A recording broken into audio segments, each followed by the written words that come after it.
마지막 질문인 것 같습니다. 부당사건 유치 근절 방안입니다. 네, 기호 3번 이성수 후보님께서 뽑아주신 건데요.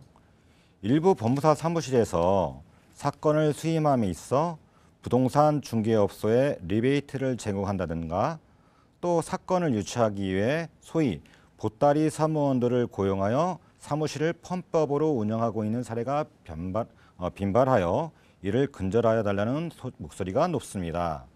이에 대하여 후보자께서 갖고 계신 획기적인 방안이 있으시면 말씀해 주십시오라는 질문입니다. 예, 기호 2번 최영수 후보님 발언 부탁드리겠습니다. 중개사 수수료 문제 그리고 이제 매니저 사무소 법무사 업계의 고질적인 병폐죠. 근데 이제 우리가 뭐 못난 이웃이나 잘난 이웃이나 결국 이제 모두 우리 이웃이면은 틀림이 없다는 거죠. 그래서 문제는 이런 것들을 모두 이제 대립적인 시각에서 볼 것이 아니라 그런 것은 저는 바람직하지 못하다 생각합니다. 이미 이게 쉽게 해결될 것 같았으면은 벌써 지난 집행부나 지방에서 벌써 이거 해결했을 거라고 저는 이렇게 생각하고 있고요.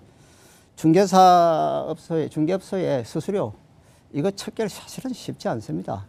부산에서 제가 알기로 포상금 제도 뭐 이런 걸 운영을 했다는데 과연 저는 뭐 그게 얼마나 성과가 있었는지에 대해서는 뭐 제가 판단하기는 뭐 그렇습니다만은 이 명의대여 문제에서 저도 이제 2년 전쯤인가 서울중앙에 직역수호와 그 업계 정화 팀이 구성이 됐는데요. 그때 저도 이제 거기 이 팀장인가 그렇게 이제 참여를 했는데 처음에 굉장히 열심히 열정적으로 했죠. 근데 결국 뒤에 가서 보니까 1년 후에 보니까 이게 이 결과가 기대에 못 미쳤다는 거죠. 그래서 제가 그때 느낀 게 이 산발적인 고소 고발을 해서 되는 게 아니구나. 저는 이제 그런 성질의 것이라고 느꼈고요. 그래서 이게 자칫 잘못하면은 이게 또 풍선 효과가 나타나가지고 이 사무장들이 규제가 거의 없는 변호사 시장으로 수평이동, 등기 시장이 그대로 이동하는 것도 우리는 또 한번 생각을 해봐야 될 겁니다.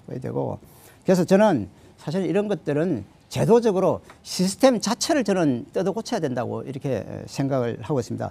그래서 지금 본직 본인 확인 제도라는 말이 지금 나오고 있죠, 그게.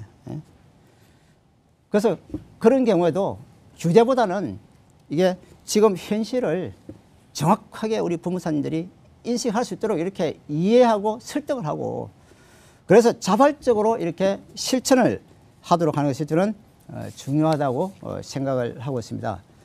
지금 법무사 업계에서 저도 이번에 햇배장 후보지만은 사실은 우리가 유의해야 될 리더는 뭔가 일 못하는 차라리 리더는 괜찮아요. 근데 이런 휘황찬란한 말을 가지고 저는 법무사들을 속이는 이건 안 된다 생각합니다. 일은 못해도 참모하면 되죠. 참모가. 그래서 상권 부협이 있는 거 아닙니까? 그리고 부협이 있는 거고요. 너무나 이 절박한 시기에 또 자칫 법무사 업계를 공회전시키는 이런 결과가 저는 초래될까 사실 두렵습니다. 이번에야말로 매와 독수리 눈으로 이렇게 골라내야 됩니다. 그렇지 않으면 법무사 미래 없습니다. 적어도 본직 본인 확인 제도가 정착이 되면은 소개료 문제 자연히 저는 해결될 거라고 이렇게 보고 있습니다. 일에는 순서와 그리고 전략이 필요한 겁니다. 순서와 전략이. 제발 저는 모든 사람들이 그냥 무책임하게 이렇게 얘기를 안 했으면 좋겠습니다. 아무리 선거도 중요하지만 좀 저는 솔직해졌으면 좋겠습니다. 10수년 전에는 말이죠. 오히려 전산화가 없었던 미비된 시절에는 공인중개사가 법무사에게 거꾸로 일 빨리 처리해달라고 뒷돈을 줬다는 제가 얘기를 들었어요. 참 지금은 그 거꾸로 되는 걸 보니까 참 세월이 아이러니하다는 생각이 듭니다. 그렇지만 우리가 분명히 기억해야 될 것은 뭐냐. 물이 흐르는 방향은 물은 바위를 뚫고 못 지나갑니다. 이렇게 거침없이 돌아서 가는 거죠. 유연하게. 그래서 그 방향을 잘 보고 우리 리더들은 그에 맞게 인도를 하는 것이 중요하다고 생각합니다. 이서우화예요. 이런 말이 있잖아요. 나그네 옷을 벗긴 거는 강한 바람이 아니라 결국 따뜻한 햇살이라는 사실을 저는 말씀드리면서 이만 질의에 대한 답변을 마칠 겁니다.